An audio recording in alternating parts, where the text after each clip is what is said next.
Good morning, students.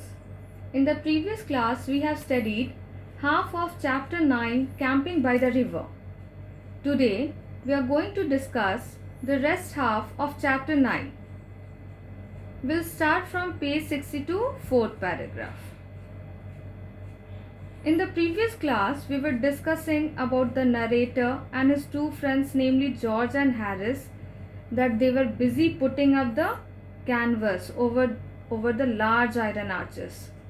And as George already knew how to do it, he did his part all right.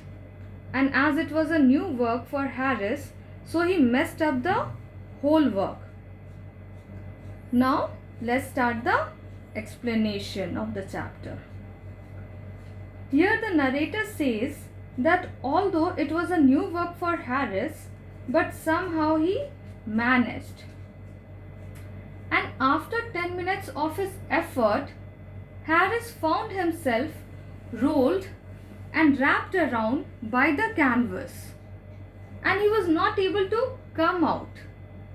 And then he tried to free himself but ended up hitting George, and then both got entangled in the canvas and were underneath it. They both were covered by the canvas. The narrator is then saying that he knew nothing about it, as it was told to him that he has to stand wherever he was and wait till the canvas came to him. So the narrator was knowing nothing about what was happening behind him, that George and Harris got entangled in the canvas and they were not able to come out. The narrator even heard some choked voices of George and Harris. Instead of choked, in this chapter, smothered language is used.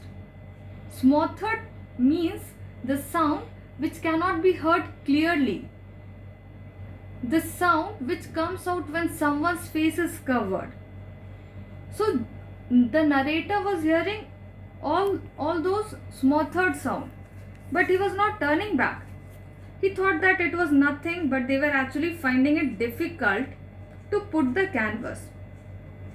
And the narrator then thought that better to stand here, as he had been told so. So the narrator and Montmorency stood there without turning back to see that what was that choked sound or that smothered language. They waited for some time until George's head came out and he spoke. "Give us a hand here, can't you, you cuckoo?" Here we can see that George was really angry on the narrator and said that, "Why are you standing there, you fool?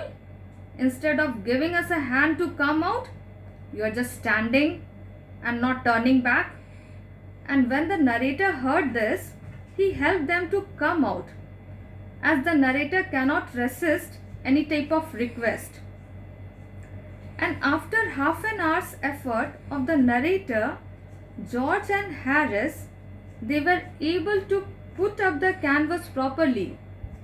And then George, Harris and the narrator cleared the place and had the supper.